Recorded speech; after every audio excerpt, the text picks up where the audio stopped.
नमस्कार दोस्तों, मैं वितुल शर्मा आप सभी का स्टडी आईक्यू के यूट्यूब चैनल पर स्वागत करता हूं। आज जो हम डिस्कशन करने जा रहे हैं वो यूपीएसआई की जो हमारी सीरीज चल रही है उसका 14th पार्ट आज हम डिस्कस करेंगे। तो भाई आज के जो क्वेश्चंस हैं वो काफी इंपॉर्टेंट हैं और डिफरेंट टाइप के क्वेश्चन आज आपको देखने को मिलेंगे। कुछ नए चैप्टर्स जो हैं जो अभी तक हमने उसमें नहीं पढ़े थे उनसे भी क्वेश्चंस आज हैं। ठीक है, तो हर एक चीज को बड़े ध्यान से समझना है। आप लोग मुझे फॉलो कर सकते हैं इंस्टाग्राम, फेसबुक एंड टेलीग्राम पर, और मेरा टेलीग्राम अकाउंट है वितुल शर्मा स्टडी आईक्यू। यहीं पर आपको इन लेक्चर्स की पीडीएफ अवेलेबल करा दी जाती है।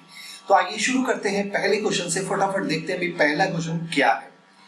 देखिए भाई, इसने कहा कि find the value of 0.25% of 16/3% of 4800। उसने कहा 4800 का 16/3%। अब 16/3% सभी को पता है कितना होता है 1/6, और उसका कितना 0.25%, तो 0.25% अपॉन में 100 हमने किया। यहां से पॉइंट हटाया तो नीचे कितना आ गया भाई 100 आ गया। ये कितनी बार भाई 4 बार, 6 चौक 24, 24 दूनी 48, तो ये 200 बार कैंसिल, और यहां से ये फिर ये कैंसिल हुआ कितनी बार भाई 2 टाइम्स। तो रिजल्ट कितना आया, हमारा आंसर आ जाता है भाई 2। क्लियर? तो आसान से क्वेश्चन था ये भी। चलिए नेक्स्ट क्वेश्चन की ओर चलते हैं। नेक्स्ट क्वेश्चन क्या कहता है, उसने कहा find the HCF of 0.9, 0.48 and 0.525। इनका आपको एचसीएफ फाइंड करना। तो भाई एक काम करते हैं, देखो हमें वैल्यू दी है 0.9 और यहां पर दूसरी वैल्यू है 0.48 और यहां पर वैल्यू है 0.525। तो पहला काम क्या कीजिए, यहां पर पॉइंट के बाद नंबर ऑफ डिजिट बराबर कर लीजिए। जैसे यहां 3 है, यहां 2 है, यहां 1 है, तो यहां 2 0 बढ़ा दीजिए, यहां पर 1 0। तो अब पॉइंट के बाद नंबर ऑफ डिजिट बराबर हो गई। अब जैसे ही आप पॉइंट हटाएंगे तो कितना आ जाएगा, यहाँ पर 1000 आ जाएगा। यहाँ पर पॉइंट हटाएंगे तो यहाँ पर भी 1000 आ जाएगा, और यहाँ पर पॉइंट हटाएंगे तो यहाँ पर कितना आएगा 1000 आ गया। क्लियर? अब देखो फ्रैक्शन की फॉर्म में, और हमें फाइंड क्या करना है एचसीएफ। और जब हमें एचसीएफ फाइंड करना है तो एचसीएफ क्या होगा, तो हमेशा यदि फ्रैक्शन की फॉर्म में है जो न्यूमरेटर है उनका हम एचसीएफ फाइंड करेंगे। तो एचसीएफ ऑफ 900, 480 एंड 525 अपॉन में नीचे एलसीएम ऑफ डिनोमिनेटर का हमेशा एलसीएम निकालना है। एलसीएम ऑफ 1000, 1000, 1000, तीनों का डिनोमिनेटर 1000 है। क्लियर? अब यहां से ऊपर वालों का एचसीएफ कैसे हम फाइंड करें, तो सिंपल सा एक फंडा है क्या कि भी हम कोशिश ये करते हैं, देखिए जैसे हमारे पास 900 है, 480 है, 525 है। हम कोशिश ये करें कि बड़े से बड़ा एक ऐसा नंबर ले जो इन तीनों को पूरा पूरा डिवाइड कर दे। यदि हम देखते हैं 15, तो 15 से ये पूरा पूरा डिवाइड हो जाता है। तो ये कितनी बार 60 टाइम्स, ये 15 दिया 45, कितना 3 बचा 15 दूनी 30, 32 बार। 15 से ये 15 दिया 45, 15 बजे 75। अब क्या कोई एक ऐसा नंबर है जो इन तीनों को ही डिवाइड करे? बिल्कुल भी नहीं है भाई। ये भी डिवाइड हो जाए, 60 भी डिवाइड हो जाए, 32 भी हो जाए और 35 भी हो जाए, तो कोई भी ऐसा नंबर नहीं है इन तीनों को डिवाइड कर सके। तो इसका मीनिंग ये हुआ कि इनका जो एचसीएफ आ गया वो 15 आ गया। इनका एचसीएफ कितना आया 15, और डिनोमिनेटर जो है 1000, उनका एलसीएम क्या है भाई 1000 ही आ जाएगा। अब यहाँ से 15 अपॉन में 1000, इसको और सॉल्व कर लेते हैं तो कितनी बार जाता है भाई 3 से, इसको 5 से करेंगे तो 5 से 15, और यहाँ से 200 बार, तो 3/200 जो होगा वो इसका करेक्ट आंसर आ जाएगा। तो correct answer is 3/200 is the correct answer. Clear है? चलिए आगे बढ़ते हैं, नेक्स्ट क्वेश्चन देखते हैं। नेक्स्ट क्वेश्चन क्या कहता है, इसने कहा n person working in office complete a piece of work in 60 days. भाई n व्यक्ति है एक कार्यालय में, एक ऑफिस में n लोग हैं, तो वो किसी काम को 60 दिन में कर सकते हैं। यदि 12 लोग और आ जाएं तो सेम वर्क 12 दिन पहले कंप्लीट हो जाता है। तो आपसे पूछा है कि भाई शुरुआत में कितने लोग थे ये पूछा गया है। तो आपने एक फॉर्मूला पढ़ा होगा क्या भाई, M1D1 इक्वल टू M2D2 पढ़ा है ना, M1D1 इक्वल टू M2D2। अब देखिए यहाँ पर देखिए M1 इस कमिंग हमारे पास नंबर ऑफ पर्सन कितने थे n इंटू D1 कितने डेज में काम करते थे, 60 डेज में काम करते थे, इक्वल टू M2 का मीनिंग यहाँ पर क्या है कि अब कितने लोग हैं, उसने कहा 12 लोग और आ गए, तो इसका मीनिंग पहले n थे तो n प्लस 12 हो गए। और कितने दिन में करते हैं, 12 दिन पहले, इसका मीनिंग पहले 60 दिन में होता था, अब 12 दिन पहले, इसका मीनिंग 48 दिन में वो काम हो जाता है, 48 डेज में वो काम हो जाता है। अब यहां से हम इसकी वैल्यू फाइंड कर सकते हैं, कैसे भाई, यहां से आया भाई 60n इक्वल टू, इसकी मल्टीप्लाई करेंगे तो 48n प्लस 12 से मल्टीप्लाई करेंगे 12 96, 9 12 चौक 48 और 9 कितना भाई 57, क्लियर है, 576। तो यहां से कितना बचा भाई 12n इक्वल टू कितना भाई 576, n की वैल्यू कितनी आ गई 576 अपॉन में कितना 12, 12 चौक 48 और 12 98, तो 48, तो n की वैल्यू हमारे पास कितनी आएगी 48। इसका मीनिंग ये हुआ कि शुरुआत में हमारे पास जो व्यक्ति थे वो 48 लोग थे। क्लियर है ये चीजें, तो भाई ऐसे क्वेश्चन तो आप लोग आसानी से कर सकते हैं। चलिए नेक्स्ट क्वेश्चन की ओर चलते हैं। नेक्स्ट क्वेश्चन क्या कहता है, नेक्स्ट क्वेश्चन फिर ऐसा है भी ए अकेला किसी काम को 8 दिन में कर सकता है, बी अकेला उसी काम को 10 दिन में कर सकता है। यदि दोनों मिलकर काम करते हैं तो उसे 900 रुपए, उन्हें 900 रुपए मजदूरी के दिए जाते हैं, वेजेस दी जाती है। तो आपको क्या क्या फाइंड करना है कि भाई ए का शेयर कितना है, बी का शेयर कितना है और दोनों मिलकर उस काम को कितने दिन में करेंगे। ये 3 क्वेश्चन यहाँ से पूछ लिए गए। देखिए सिंपल सी बात है, पहली चीज ए किसी काम को करता है कितने दिन में भाई 8 दिन में, बी उसी काम को करता है कितने दिन में भाई, आप कहेंगे सर 10 दिन में। दोनों का कॉमन मल्टीपल यहां से कितना आ जाएगा 40 आ जाएगा। ये 8 पंजे 40, तो एक दिन का काम उसका, ए का एक दिन का काम आया 5 यूनिट और बी का एक दिन का काम आया भाई 4 यूनिट, तो दोनों का एक दिन का काम आया 9 यूनिट। अब डेज यदि हम निकालें, पहला जो आंसर डेज का यदि हम देखें तो डेज कितने हो जाएंगे भाई, टोटल डेज कितने लगेंगे दोनों को कंप्लीट करने में। टोटल वर्क है हमारा 40 अपॉन में 9, एक दिन का काम था 9 यूनिट और टोटल वर्क है 40 बाई 9 डेज में वो उस काम को कर जाएंगे। अब डेज तो आ गए, अब रही बात शेयर, किसको कितना मिलेगा। अब एक बात सोचिए कि दोनों का एक दिन का काम है 9 यूनिट, दोनों का एक दिन का काम कितना है 9, लेकिन उस 9 यूनिट में से ए का कितना है 5 यूनिट और बी का कितना है 4 यूनिट। तो यदि दोनों को टोटल 900 रुपए मिलते हैं तो 900 में से ए का जो हिस्सा होगा वो कितना होगा भाई 5 क्योंकि टोटल एक दिन का काम है 9 लेकिन उसमें से काम कितना किया ए ने 5, तो यहां से यदि आप देखें तो कितना भी 500 रुपए। तो ए का कितना शेयर है भी 500, और जब ए का 500 हुआ तो 900 में से 500 ए का है तो बी का कितना हो जाएगा भाई 400, बी का कितना होगा 400।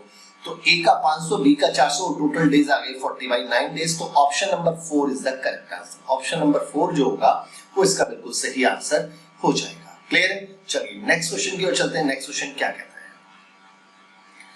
अब देखो भाई इसने क्या कहा कि 15 सितंबर 2212 में कौन सा दिन पड़ेगा। अब ये क्वेश्चन भाई ऐसे रीजनिंग का है लेकिन इसमें मैथ में भी पूछ लिए जाते हैं। तो क्वेश्चन ये है हमारा कि 15 सितंबर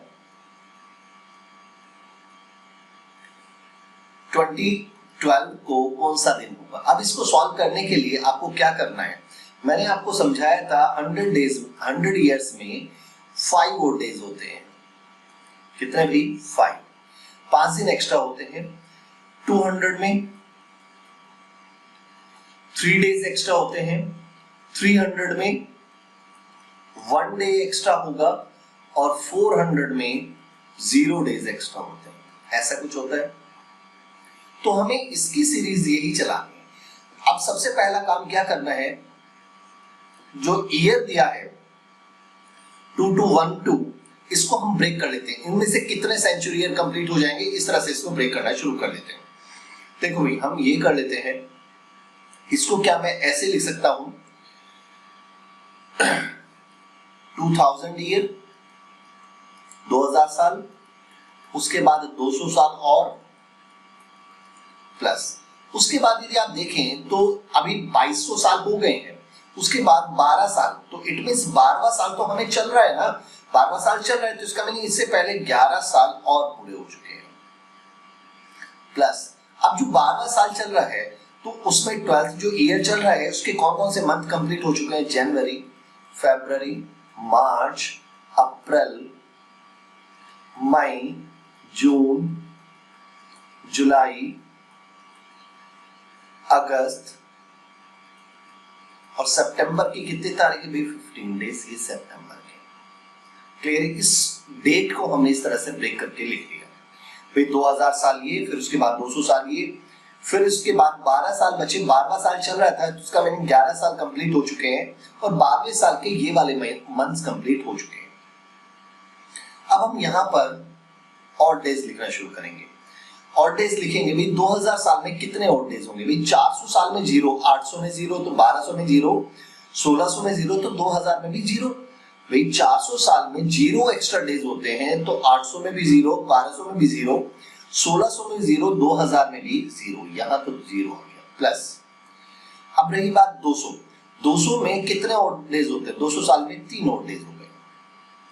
प्लस अब ये 11 साल है, अब 11 साल में कितने और डेज होंगे, तो भाई मैंने एक ट्रिक भी सिखाई थी। क्या ट्रिक सिखाई थी, हमेशा यदि इस तरह का केस है तो इसको 4 से डिवाइड करो, 4 से डिवाइड कर दो, 4 2 = 8, 4 3 = 12, वो तो ज्यादा हो गया, 2 टाइम्स जा रहा है ना, तो जितने बार जा रहा है उसको ऐड कर लो, तो कितना आ गया यहाँ से 11 और 2 13, तो यहाँ पर 13 लिख लीजिए। कितना लिखा 13 प्लस। अब देखो भाई जनवरी 31 दिनों की होती है, तो 31 दिन की होती है, जनवरी कितने दिन की होती है, 31 दिनों की होती है, तो नंबर ऑफ ऑड डेज कितने होंगे, आप कहेंगे सर 3 होंगे। अब जी फरवरी कौन से ईयर की है, फरवरी है 2212 की, इट मींस वो तो 2212, इट मींस ये तो लीप ईयर है, तो लीप ईयर है तो फरवरी 29 की होगी, तो यहाँ पर ऑड डेज कितना होगा 1। मार्च की यदि बात करते हैं तो मार्च 31 का ऑड डेज कितना होगा भाई 3। ऑड डेज पता है ना कैसे निकालते हैं, ऑड डेज निकालते हैं 7 से डिवाइड करने के बाद जो रिमाइंडर बचता है वही ऑड डेज कहलाते हैं। अप्रैल होगा 30 का, तो इसका मीनिंग यहाँ पर 2 ऑड डेज, फिर मई 31 का, तो यहाँ पर फिर कितने ऑड डेज भाई 3 ऑड डेज। जून होता है 30 का, तो ऑड डेज हो गए भाई 2।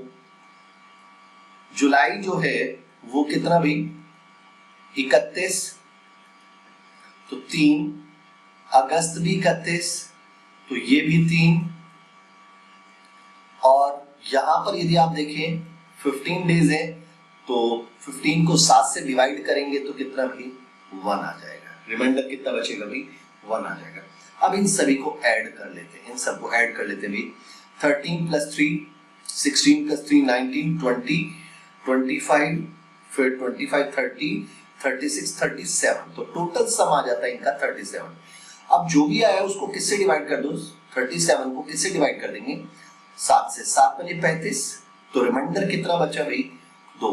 अब हमारे वीक का दूसरा दिन क्या होता है, हमारे वीक का दूसरा दिन होता है भाई ट्यूसडे, तो करेक्ट आंसर इज ट्यूसडे जो होगा वो इसका बिल्कुल सही आंसर हो जाएगा, तो right answer is Tuesday is the correct answer. Clear, चलिए नेक्स्ट क्वेश्चन की ओर चलते हैं। नेक्स्ट क्वेश्चन क्या कहता है, अब देखो इसने कहा फॉर एनी सेट ए, किसी भी सेट ए के लिए ए कॉम्प्लीमेंट का भी कॉम्प्लीमेंट क्या होगा, किसके इक्वल होगा। अब ये पहले कॉम्प्लीमेंट समझ लीजिए, कॉम्प्लीमेंट होता क्या है, किसे कहते हैं कॉम्प्लीमेंट। अब कॉम्प्लीमेंट को समझने के लिए सबसे पहले एक बात समझिए, देखिए एक छोटी सी वेन डायग्राम के थ्रू मैं समझा दूं और फिर आपको दूसरे तरीके से समझाता हूं। देखो मान लेते हैं ये एक यूनिवर्सल सेट है और ये हमारा ए सेट है, तो ये वाला जो पार्ट है, ये वाला पार्ट जो ऊपर बचा, ये इसको हम क्या कहेंगे ए कॉम्प्लीमेंट कहेंगे, या आप दूसरे में ये कह सकते हैं एक यूनिवर्सल सेट है जिसके एलिमेंट है हमारे 1 2 3 4 5 और 6।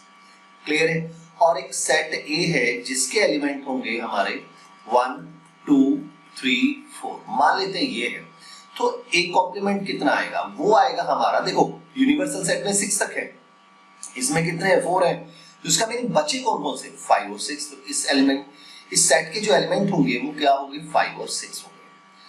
अब यहाँ पर ए कॉम्प्लीमेंट हमारा यह है, लेकिन यहाँ पर देखिए ए कॉम्प्लीमेंट का भी कॉम्प्लीमेंट है, ए कॉम्प्लीमेंट का भी कॉम्प्लीमेंट है। तो ए कॉम्प्लीमेंट का भी कॉम्प्लीमेंट यदि निकालेंगे तो अब ये देखिए कि यूनिवर्सल सेट में कहां तक थे 1 2 3 4 5 6, ए कॉम्प्लीमेंट में 5 6 है, तो इसका कॉम्प्लीमेंट निकालेंगे तो कौन से सेट एलिमेंट बचेंगे, वो बचेंगे 1 2 3 और 4। और ये वाला जो है ये क्या है, ये सेट ए था इक्वल टू सेट ए। तो इसका मीनिंग किसी भी सेट के कॉम्प्लीमेंट का कॉम्प्लीमेंट निकालेंगे तो वो उसी सेट के बराबर आ जाएगा। तो right answer is a is the correct answer. Clear? चलिए नेक्स्ट आ जाइए, नेक्स्ट क्वेश्चन क्या होगा। अगला क्वेश्चन देखिए, अगले क्वेश्चन में ये लिखा है कि भाई 2400 रुपए महेश ने 3 साल के लिए और 3600 रुपए जॉन ने 5 साल के लिए सेम रेट ऑफ इंटरेस्ट पर। क्लियर है? भाई इसको पवन ने ब्याज पर दिए 2400 रुपए महेश को दिए 3 साल के लिए और 3600 रुपए जॉन को दिए 5 साल के लिए। अब पवन को जो रिसीव हो रहा है इंटरेस्ट वो कितना 1200 रुपए इंटरेस्ट रिसीव हुआ। तो find the approximate rate of interest. तो अप्रोक्सीमेट रेट ऑफ इंटरेस्ट कितना होगा। तो भाई एक बात सोचो, यहाँ पर कहीं पर भी कंपाउंड इंटरेस्ट तो ऐसा लिखा नहीं है, तो इसलिए ये क्वेश्चन जो है हमारा वो क्या है सिंपल इंटरेस्ट का है। तो सिंपल इंटरेस्ट का है तो 2400 रुपए 3 साल के लिए, रेट ऑफ इंटरेस्ट आप ले लिया टाइम t3 अपॉन में 100, p into R two T upon में 100, यही तो होता है ना इंटरेस्ट, प्लस 3600 रुपए आर रेट ऑफ इंटरेस्ट से कितने टाइम के लिए 5 साल के लिए अपॉन में 100, और टोटल इंटरेस्ट हमें मिला कितना भाई 1200 रुपए का इंटरेस्ट मिला। इसकी 2 जीरो से ये 2 जीरो, इसकी 2 जीरो से ये 2 जीरो, यहां से 24 दिया 72, 72 आर प्लस 36 पंजे 180, 180 आर इक्वल टू कितना भाई 1200। क्लियर है? अब यहां से इन दोनों को ऐड करेंगे तो 252 आर इक्वल टू कितना भाई 1200। तो आर की जो वैल्यू है वो 1200 अपॉन में कितना भाई 252, और ये इससे कैंसिल होगा लगभग 4 टाइम तो जाएगा ना, हाँ 4 टाइम तो जाएगा ही जाएगा, तो 4 पॉइंट समथिंग आ जाएगा 4.76%। तो यहां से जो रेट ऑफ इंटरेस्ट है लगभग जो रेट ऑफ इंटरेस्ट है 4.76% के अप्रोक्सीमेट। क्लियर? बात समझ में आती है? तो भाई ये था सिंपल इंटरेस्ट का क्वेश्चन। चलिए नेक्स्ट क्वेश्चन देखते हैं क्या है। नेक्स्ट क्वेश्चन ये कहता है कि भाई थ्यांगू को 5 सब्जेक्ट में औसतन 50% मार्क्स मिले। भाई थ्यांगू को 5 सब्जेक्ट में औसतन 50% मार्क्स मिले। एवरेज मार्क्स कितने हैं उसके ओवरऑल मिलाकर 50% मार्क्स है, लेकिन जो मार्क्स है वो किस रेशो में है। मार्क्स जो मिले हैं, मार्क्स का जो रेशो है 20:18:16:14:12 इस रेशो में, इस रेशो में उसके मार्क्स हैं। अब लेकिन उसने कहा कि किसी भी सब्जेक्ट में पास होने के लिए कितना परसेंट चाहिए 60% ऑफ द मैक्सिमम मार्क्स, जो भी मैक्सिमम मार्क्स हैं उसका 60% चाहिए। तो आपसे पूछे कि वो कितने सब्जेक्ट में पास हुआ है, ये पूछा है। तो सॉरी कितने सब्जेक्ट में वो फेल हुआ है ये पूछा है, पास नहीं पूछा, कितने सब्जेक्ट में वो फेल हुआ है। अब एक बात बताओ, उसके ओवरऑल कितने परसेंट मार्क्स है। आप कहेंगे सर 50% मार्क्स है, ठीक है। और हम ऐसा मान लेते हैं भाई पहली सब्जेक्ट में 20 ऐसा देख लेते हैं, दूसरे में 18, तीसरे में 16, चौथे में 14 और पांचवें में 12। तो यहां पर टोटल मार्क्स कितने आ गए, टोटल मार्क्स कितने आ गए 20, और यहां से ये कितना आ जाता है भाई, इन दोनों को ऐड किया तो 30, इन दोनों को ऐड किया 30 30 30 60 और 20 80, तो टोटल मार्क्स आए 80। इसका मीनिंग ये कितने सब्जेक्ट में आए, 5 सब्जेक्ट में 80 मार्क्स आए, 5 सब्जेक्ट में 80 मार्क्स आए। और लेकिन उसने कहा तो 50% मार्क्स मिल रहे हैं, तो इसका मीनिंग टोटल पांचों सब्जेक्ट का जो टोटल बनता है, मैक्सिमम मार्क्स बनता है, वो कितना होगा 160। बात समझ में आई ना भाई, हमें ये पता है कि उसके 50% मार्क्स आए हैं, इसका मीनिंग 80 जो है उसके टोटल मार्क्स का, पांचों सब्जेक्ट में जो मार्क्स आए हैं वो टोटल का 50% है। तो इसका मीनिंग टोटल कितना, पांचों सब्जेक्ट के जो टोटल मैक्सिमम मार्क्स हैं वो कितने हैं भाई, 160 हो गए। अब पांचों सब्जेक्ट के तो 160 है, तो एक सब्जेक्ट में पासिंग मार्क्स, एक सब्जेक्ट का मैक्सिमम मार्क्स, एक सब्जेक्ट का यदि हम मैक्सिमम मार्क्स देखें तो कितना होगा, 160 अपॉन में कितना भाई 5, 5 दिए 15 और बचा कितना भाई 10, 5 दूनी 10, तो इसका मीनिंग 32 नंबर का एक पेपर हो गया हमारा, तो 32 मार्क्स का एक पेपर हो गया। एक सब्जेक्ट का जो मैक्सिमम मार्क्स है वो कितने हैं, 32, ऐसा हो गया।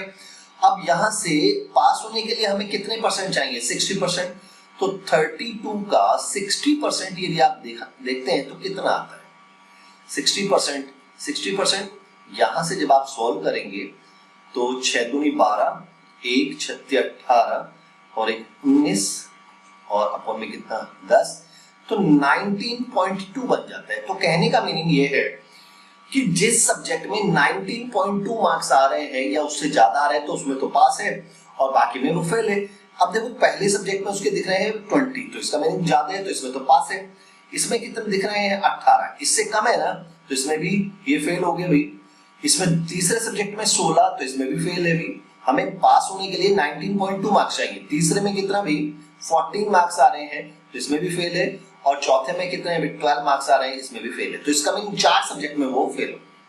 तो करेक्ट आंसर इज 4 सब्जेक्ट में वो फेल हो गया। चलिए नेक्स्ट क्वेश्चन देखते हैं। नेक्स्ट क्वेश्चन क्या है।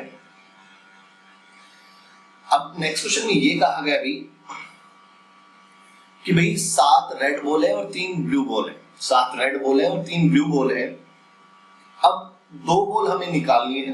कितनी बॉल भाई, 2 बॉल निकालनी है, लेकिन वन आफ्टर द अदर, एक के बाद एक निकालने, वन आफ्टर द अदर। अब उसने कहा विदाउट रिप्लेसमेंट, रिप्लेसमेंट में नहीं करना। इट मींस एक यदि आपने निकालनी है तो उसको वापस पूरी नहीं करनी है, ठीक है ना, वापस उसमें बॉल नहीं डालनी है। क्लियर। तो what is the probability that both ball are different colour, तो दोनों बॉल डिफरेंट कलर की हो, तो ये हमें बताना है। देखो भाई यहाँ पर 2 केस बन के आ जाते हैं। कैसे कैसे भाई, पहले एक तो केस हमारा ये बनता है कि पहले हम रेड और फिर क्या भाई ब्लू, पहले रेड फिर ब्लू। फिर दूसरा केस ये हो सकता है पहले ब्लू और फिर रेड, ऐसा हो सकता है। अब एक बात सोचो, हमारे पास रेड बॉल कितनी है, रेड बॉल है हमारे पास 7 और हम एक बॉल निकालेंगे तो 7C1 अपॉन में। क्लियर। टोटल बॉल कितनी है, 7 और 3 10, 10C1 इनटू, यहां से अब हमारे पास एक बॉल निकल चुकी है तो अब हमारे पास 9 बॉल रह गई, तो 9C1 और ऊपर आ जाएगा भाई कितना 3C1। ब्लू बॉल कितनी है 3C1 प्लस। अब यहां पर चलते हैं, इधर चलते हैं दूसरा केस। दूसरे केस में पहले ब्लू बॉल को निकाल लेते हैं, तो 3C1 अपॉन में 10C1। टोटल कितनी बॉल है 10, 10 में से 1, और पहले हमने ब्लू बॉल जो हमने निकाली वो ब्लू बॉल है, ठीक है ना, इनटू। फिर अब बॉल हमारे पास रह गई 9C1 और ऊपर कितना आ जाएगा भाई 7C1। क्या बात समझ में आती है। तो यहां से जब आप सॉल्व करते हैं तो ऊपर आया 7 गुना 3 अपॉन में कितना 10, 10 गुना, क्योंकि 9C1 9 होता है, 10C1 10 होगा, 7C1 7 हो गया, प्लस इसी तरह 3 इंटू 7 अपॉन में 10 इंटू 9। अब यहां से देखिए 21 और 21 42 42, यही आएगा ना। हाँ भाई इन दोनों को हम ऐड कर लेते हैं ना, हाँ, या फिर इसको कैंसिल आउट कर लेते हैं। पहले कैंसिल आउट कर लेते हैं, 3 30 टाइम्स और 3, तो 14 अपॉन में कितना भाई 14 अपॉन में कितना 30, और 14 अपॉन में 30 भाई 7 अपॉन में 30 प्लस 7 अपॉन में 30, तो 14 अपॉन में 30 और आंसर बन जाता है हमारा 7/15। तो उसकी प्रोबेबिलिटी क्या होगी 7/15 इसकी प्रोबेबिलिटी होगी। तो 2 अलग अलग केस यहाँ पर बन जा रहे थे। एक केस वो था कि जब हमने पहले सिलेक्ट किया तो रेड बॉल सिलेक्ट हुई और दूसरी बार ब्लू बॉल सिलेक्ट हुई क्योंकि बॉल कम हो रही थी। फिर दूसरा केस क्या बनाया कि पहली जो सिलेक्ट की वो ब्लू बॉल थी और फिर एक बॉल कम हो चुकी है, तो अब जो दूसरी बार जो सिलेक्ट की वो कितना भी रेड हो गया। क्लियर। चलिए नेक्स्ट क्वेश्चन की ओर चलते हैं। नेक्स्ट क्वेश्चन क्या है, नेक्स्ट क्वेश्चन ये है कि भाई एक कॉन्ट्रैक्टर है, उसने 92 दिनों में किसी काम को करने का कॉन्ट्रैक्ट लिया और 260 आदमी सेम एफिशिएंसी के उस काम पर लगा दिए और वो लोग एक दिन में 16 घंटे काम करते हैं। लेकिन 66 दिन के बाद क्या हुआ कि उन्हें पता क्या चला कि भाई 66 दिन के बाद उन्हें ये पता चला कि 4/7 पार्ट, 66 दिन के बाद ये पता चला कि भाई 4/7 पार्ट, कितना पार्ट भाई, 4/7 पार्ट कंप्लीट हुआ। और इसके लिए अब उसने क्या किया कि भाई कुछ एडिशनल मैन और लगाए, 4/7 पार्ट कंप्लीट हुआ और एडिशनल मैन उसने और लगाए सेम एफिशिएंसी के। लेकिन अब जो वो एक दिन में 18 घंटे काम कर रहे हैं, तो और काम टाइम से कंप्लीट कराने के लिए हमें कितने एक्स्ट्रा मैन की जरूरत होगी। देखो यहां से कोई ऐसा मुश्किल क्वेश्चन नहीं है, आपने ये वाला फॉर्मूला पढ़ा होगा, M1D1 H1 अपॉन में W1 equal to M2D2 H2 upon में W2। अब यहां से M1 क्या बता रहा है कि हमारे पास शुरुआत में कितने लोग थे, आप कहेंगे सर 260 लोग थे, 260 लोग थे। डेज कितने दिन में, उन्होंने 66 डेज में, लेकिन एक दिन में कितने घंटे काम कर रहे थे, 16 घंटे काम कर रहे थे। तो कितना काम किया भाई, 4/7 पार्ट किया।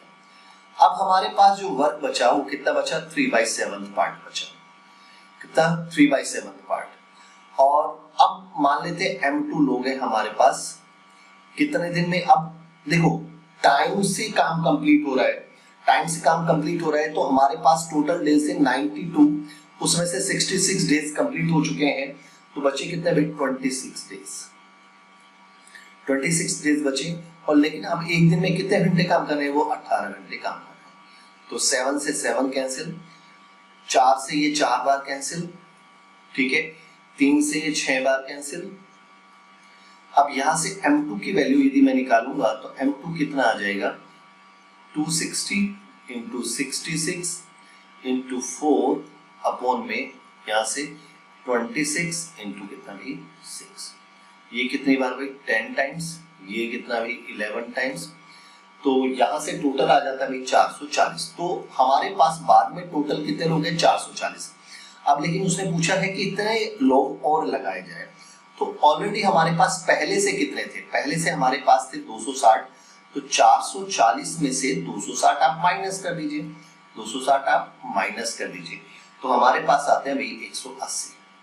तो इसका मीनिंग हमने 180 व्यक्ति और लगाए थे काम को टाइम से कंप्लीट करने के लिए। क्लियर? चलिए नेक्स्ट क्वेश्चन की ओर चलते हैं। नेक्स्ट क्वेश्चन क्या कहता है,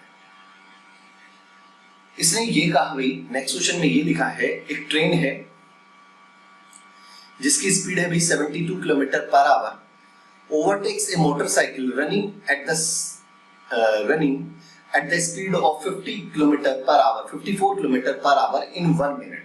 इन 1 minute what is the length of the train, train की लेंथ कितनी है ये आपको बताना है।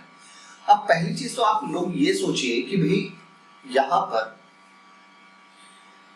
कि जब एक ट्रेन किसी बाइक को या किसी मैन को क्रॉस करती है तो कितना डिस्टेंस चलती है, वो जो डिस्टेंस चलती है वो जितना की उसकी लेंथ होती है। यहाँ पर डिस्टेंस किसका काम करती है, वो उसकी लेंथ का काम करती है। और डिस्टेंस का फॉर्मूला पता है आपको, स्पीड इनटू टाइम, तो यहाँ लेंथ जो होगी वो स्पीड इनटू टाइम, यही हो जाएगा। अब रही बात स्पीड की, अब दोनों सेम डायरेक्शन में जा रहे हैं तो स्पीड क्या हो जाती है, माइनस। तो ट्रेन की स्पीड है 72 और मोटरसाइकिल की स्पीड है कितनी भाई, 54। लेकिन ये तो हमें किलोमीटर पर आवर में दिया है, लेकिन हमें चाहिए मीटर पर सेकंड में। क्यों? क्योंकि ये मिनट है तो मिनट के भी सेकंड बना लेंगे, ठीक है। तो मीटर पर सेकंड में कन्वर्ट करने के लिए इसको 5/18 से हमने मल्टीप्लाई कर दिया, 5/18 से हमने मल्टीप्लाई कर दिया, तो ये मीटर पर सेकंड में कन्वर्ट हो गया। और टाइम क्या लेंगे, 1 मिनट, और 1 मिनट में कितने सेकंड होते हैं भाई, 60 सेकंड होते हैं। अब यहां से देखिए, यहां से हमारे पास कितना आया अभी, 18 आ गया, 18 इंटू 5 अपॉन में 18 इंटू कितना भाई 60, तो 18 से 18 कैंसिल, तो कितने मीटर भाई, 300 मीटर। तो इसका मीनिंग जो ट्रेन है वो कितने मीटर लंबी थी, 300 मीटर लंबी वो ट्रेन थी। तो correct answer is 300 metre is the correct answer. चलिए नेक्स्ट आ जाता है, नेक्स्ट क्वेश्चन क्या है। हाँ, अब देखो अगला क्वेश्चन क्या है कि एक मुकेश जो एक बिजनेसमैन है, उसके पास 2 प्रोडक्ट हैं, ए और बी। अब ए में 40% आयरन है और जिंक है 60%, और जो बी है प्रोडक्ट उसमें 35% आयरन है, 40% जिंक है और 25% क्या है, ब्रॉन्ज है, कांसा है। अब उसने क्या कहा, ए और बी को दो जो मिक्सचर थे उन दोनों मिक्सचर को 1:4 की रेशो में उसने मिला दिया। किस रेशो में मिलाया, 1:4 की रेशो में उसने मिलाया। तो आपको बताना है कि जो नया मिक्सचर बनेगा उसमें आयरन की कितनी परसेंटेज होगी, आयरन की परसेंटेज और जिंक की परसेंटेज कितनी होगी, ये आपको बताना है। आयरन और जिंक की परसेंटेज कितनी होगी ये आपको बताना है। देखिए भाई मैं इसको कैसे सॉल्व कर रहा हूं, बड़े ध्यान से समझना। ए और बी ये दो प्रोडक्ट थे, अब उसने कहा इन दोनों को 1:4 की रेशो में मिलाया, 1:4 की रेशो में मिलाया।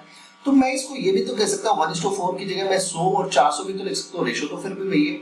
इसका मीनिंग ये हुआ यदि इसके 100 किलो है तो इसके 400 किलो है। अब जो प्रोडक्ट ए है उसमें केवल दो ही चीजें हैं, क्या क्या है भाई, एक तो है आयरन और दूसरा है जिंक। अब आयरन जो है इसमें कितना परसेंट है, 40% आयरन है, तो 100 का 40% कितना होता है, 40, तो 40 आयरन हुआ। जिंक कितना है, जिंक है 60%, तो इसका 60% कितना हुआ, 60 जिंक हुआ। अब लेकिन प्रोडक्ट बी में 3 आइटम है, क्या क्या आइटम है भाई, एक तो है भाई आयरन है, जिंक है और ब्रॉन्ज है। अब इसने क्या कहा 35% आयरन है, 35%, तो इसका यदि आप 35% निकालेंगे, इसका 35% कितना होगा भाई, 100 का 35% 35 होता है, तो 400 का कितना हो जाएगा, 140, तो 140 तो हमारे पास आयरन हो गया। क्लियर है। जिंक की यदि हम बात करते हैं तो जिंक कितना परसेंट जिंक है भाई, जिंक है हमारे पास दूसरे में 40%, 40%, तो 100 का 40% 40 होता है, तो 400 का कितना होगा, 160, और बचा बाकी ब्रॉन्ज, तो ये आ गया 300, तो बाकी ब्रॉन्ज कितना हो गया भाई, 100 हो गया। अब हमसे पूछा है कि जब हम इन दोनों को मिला देंगे, अब एक बात बताइए, जब दोनों प्रोडक्ट ए प्रोडक्ट बी को मिलाएंगे तो टोटल जो मिक्सचर होगा वो कितने का होगा भाई, 500 का। भाई 100 ये है, 400 ये है, तो टोटल कितना होगा, 500। अब इनमें टोटल आयरन और किसकी परसेंटेज, जिंक की परसेंटेज, यदि मैं आयरन की परसेंटेज निकालता हूं तो आयरन टोटल कितना हो गया, इसमें था 40 और इसमें है कितना 140, तो दोनों को ऐड किया तो 180, तो 180 टोटल आयरन हुआ आउट ऑफ कितना भाई 500, 500 में से, और इसकी परसेंटेज निकालनी है तो इनटू 100, तो यहां से ये कैंसिल, 5 से इसको कैंसिल करेंगे तो कितना भाई, 5 से 15, 5 36, तो 36% क्या है, आयरन है। अब रही बात जिंक की, जिंक कितना हुआ, पहले में जिंक कितना है अभी 60 और दूसरे में कितना है 160, दोनों को ऐड किया तो कितना भाई 220 अपॉन में यहां से टोटल कितना था अभी 500 और इनटू कितना भी 100, यहां से इसको सॉल्व किया तो 5 चौक 20, 5 चौक 20, तो 44% क्या हुआ हमारे पास, जिंक हुआ। तो correct answer is 36% and 44% is the correct answer, 36% and 44%। तो आयरन है 36% और जिंक है हमारा 44%। क्लियर है। चलिए आगे बढ़ते हैं। इसमें आपको बताना है what is the decimal part of 1 minute in 1 second. अब उसने कहा जो 1 सेकेंड है वो 1 मिनट का कितना डेसिमल पार्ट है ये आपको बताना है। तो 1 सेकेंड 1 हुआ और 1 मिनट में कितने सेकेंड होते हैं 60 से भाग कर दो, 60 से क्या कर देंगे भाग, तो 60 से भाग कर देंगे तो कितना आ जाएगा 0.0166 इतना लगभग आ जाएगा। तो right answer is option number 2 is the correct answer. तो ये क्वेश्चन तो आप खुद से भी कर सकते थे, क्लियर है ना। तो बस यही था कि 1 सेकंड जो है वो 1 मिनट का कितना पार्ट होता है, डेसिमल में आपको बताना था।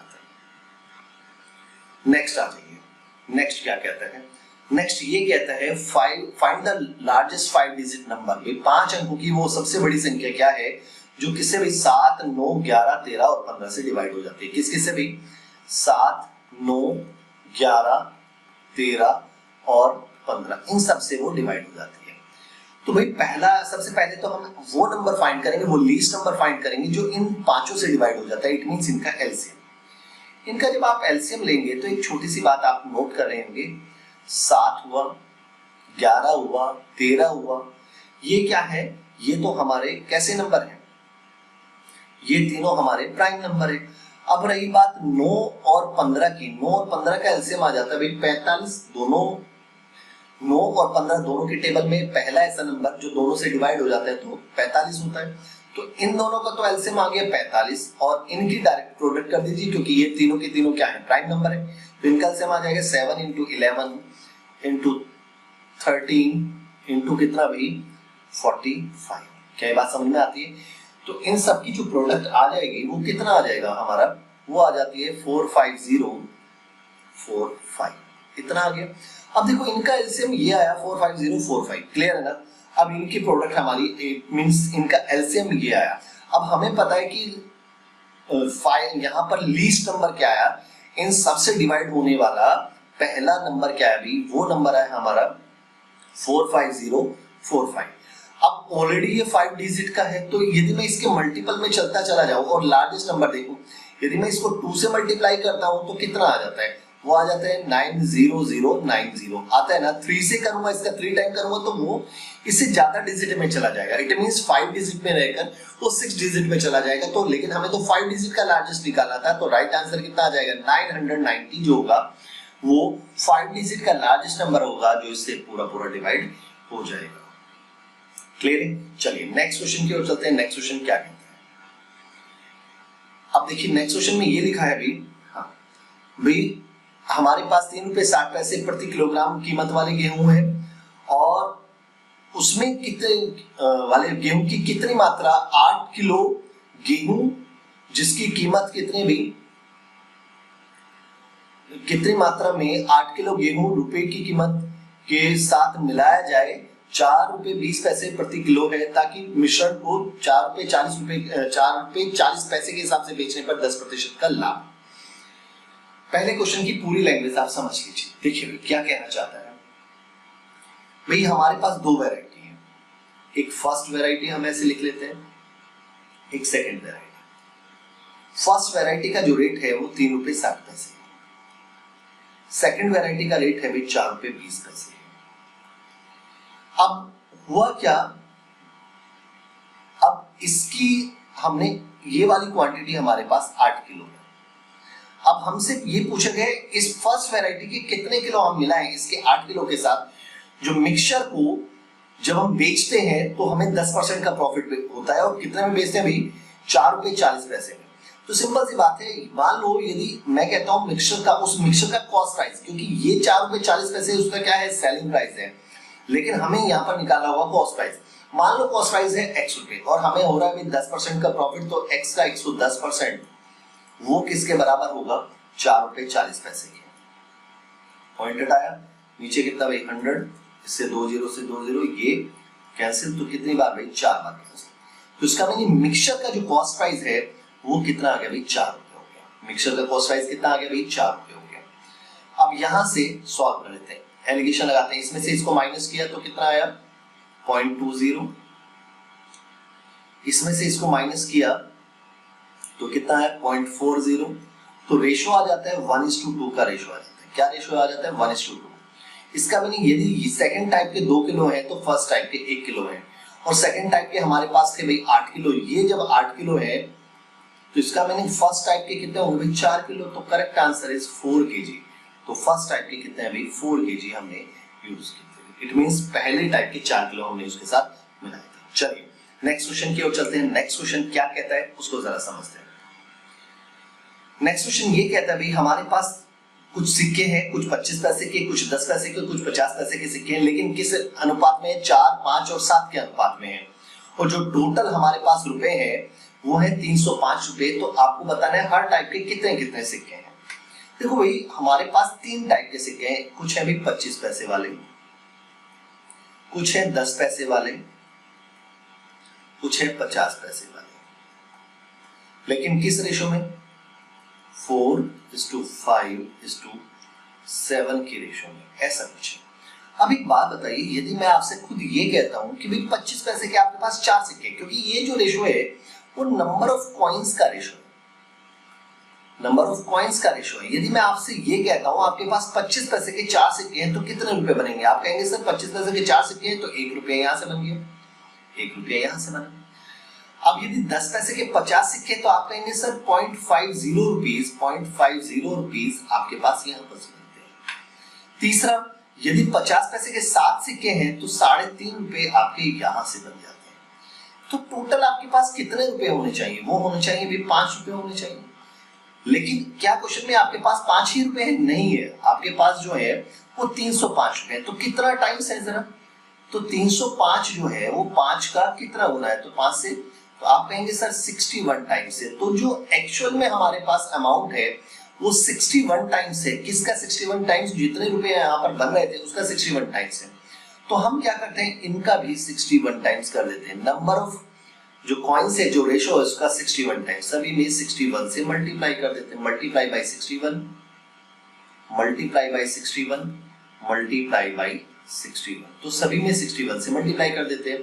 तो 4 1 जा 4, अच्छा 24, 224। तो 25 पैसे के 224 सिक्के हैं, सॉरी 244, और यहां से 305 आ जाएगा। यहां से 4 से 7 से मल्टीप्लाई करेंगे तो 427 आ जाएगा। तो कहने का मीनिंग ये है कि 25 पैसे के हमारे पास 244 सिक्के हैं, 10 पैसे के 205 सिक्के हैं और 50 पैसे के 227 सिक्के हैं। क्लियर है? तो ऐसा ऑप्शन नंबर 4 में दिया है। तो right answer is option number 4 is the correct answer. Next आ जाइए, नेक्स्ट क्वेश्चन क्या है? आपको इसे सॉल्व करना है कि इसकी वैल्यू क्या होगी। पॉइंट में लगभग इसकी वैल्यू क्या आएगी ये आपको बताना है। ठीक है, चलिए शुरू करते हैं। हाँ, सबसे पहले देखो भी इन ब्रैकेट्स को सॉल्व कर लीजिए। ऊपर कितना आ जाएगा 72 और 72 प्लस यहां पर कितना आ गया भाई 36 और प्लस 3 अपॉन में यहां पर 12 थी 36 प्लस 9। यहां से जब आप इन सबको ऐड करते हैं तो कितना आ जाता है? इन सबको ऐड करेंगे तो भाई ये आ जाएगा हमारे पास 7 × 10 100, ये हो गया, और 6 111 आ गया। 111 अपॉन में इनको ऐड करेंगे तो 45, तो 2 पॉइंट समथिंग आ जाएगा। तो यहां से जो सॉल्व करके आता है 2.46, तो करेक्ट आंसर कितना आ जाएगा? 2.46 जो होगा वो इसका बिल्कुल करेक्ट आंसर हो जाएगा। ठीक है, चलिए नेक्स्ट क्वेश्चन की ओर चलते हैं। नेक्स्ट क्वेश्चन क्या कहता है उसको जरा समझते हैं। अब देखो अच्छा क्वेश्चन है भाई। इसने ये कहा कि भाई 2500 लोग हैं जो मूवी का टिकट खरीदते हैं। अब ऐसे व्यक्ति जो 25 साल से ज्यादा है उनको, उनके लिए जो टिकट है वो 75 रुपए का, और जो 25 साल से कम के हैं उनके लिए 25 रुपए का टिकट है। टोटल करेक्शन जो हुआ वो 1,50,300 रुपए का टोटल करेक्शन हुआ। कितने का भाई? 1,50,300 का कलेक्शन हुआ। तो आपसे ये पूछा गया है कि भी 25 साल से ज्यादा जो लोग हैं, 25 साल से जो ज्यादा एज के जो लोग हैं वो कितने थे, ये आपसे पूछा गया है। तो यहाँ पर दो कैटेगरी हो गई। दो कैटेगरी क्या क्या हो गई? एक तो ये हो गई मोर देन 25 ईयर और दूसरी लेस देन 25 ईयर। एक मोर देन 25 ईयर, दूसरा लेस देन 25 ईयर। अब सर एक बात सोचो, यदि मैं आपसे एक छोटी सी बात ये कहता हूं कि ये 2500 के 2500 जो व्यक्ति थे, यदि सारे के सारे मोर देन 25 ईयर के होते, इट मींस 25 साल से ज्यादा के होते, तो कितना कलेक्शन होता? तो आप कहेंगे सर एक व्यक्ति देता फिर 75 रुपीज, क्योंकि 25 साल से ज्यादा के जो व्यक्ति हैं वो 75 रुपए का, उनके लिए 75 रुपए का टिकट है। तो एक व्यक्ति 75 रुपए देता, तो 2500 कितने देते? 2500 इंटू 75, तो कितना आ जाएगा? 187,500, इतना कलेक्शन होता। और यदि सारे के सारे 25 साल से कम के होते, तो यदि 25 साल से कम के हैं तो टिकट कितने का है? 25 रुपए का। एक व्यक्ति के लिए टिकट है 25 का, और 2500 व्यक्ति होते हैं, 25 इनके प्रोडक्ट करेंगे तो 625, और ये इतना कलेक्शन होना चाहिए था। लेकिन वहां पर है कितना? वहां पर कितना है? 1,50,300, इतना कलेक्शन। अब इसमें से इसको माइनस कर लेते हैं, इनमें से इसको माइनस कर लेते हैं। इसमें से जब आप इसको माइनस करेंगे 0 0 2 और फिर 7 और फिर यहाँ पर 3, तो 37200। इसमें से इसको माइनस करेंगे तो कितना आ जाता है भाई? यहाँ पर आ जाता है 00878। क्लियर है? अब यहां से रेशो निकाल लेते हैं। ये कैंसिल आउट हुआ, तो इसका मीनिंग ये हुआ कि 25 साल से ज्यादा एज के यदि 878 है तो 25 साल से कम वाले 372 है। तो दोनों का जो सम आता है, इन दोनों का सम यदि आप देखें तो यहाँ से आता है 1250। बात को ध्यान समझना। इसका मीनिंग यदि 1250 लोग हैं तो 1250 में से 878 25 साल से ज्यादा के हैं और 372 25 साल से कम के हैं। लेकिन वहां पर तो 2500 लोग थे, तो इसका दुगना कर दूं, इसका दुगना करूंगा तो 2500 हो जाएगा, तो इसका भी दुगना कर दीजिए, इसका भी डबल कर दीजिए, इसका भी डबल कर दीजिए। इसका जब आप डबल करेंगे तो यहां से आ जाएगा 1756, क्योंकि लास्ट में 6 आ रहा है, 6 एक में ही है, तो 1756। तो इसका मीनिंग ये हुआ कि 25 साल से ज्यादा उम्र के जो लोग थे वो कहते थे 1756 लोग थे जो 25 साल से ज्यादा के थे। क्लियर है? तो right answer is option number 1 is the correct answer. Option number 1 जो है वो इसका बिल्कुल सही आंसर है। चलिए नेक्स्ट क्वेश्चन की ओर चलते हैं। नेक्स्ट क्वेश्चन क्या है? इसने कहा HCF of 2 number is 4, LCM is 150, 1 number is 25, other number क्या है? तो आपको फॉर्मूला तो पता ही है अभी, क्या LCM इंटू HCF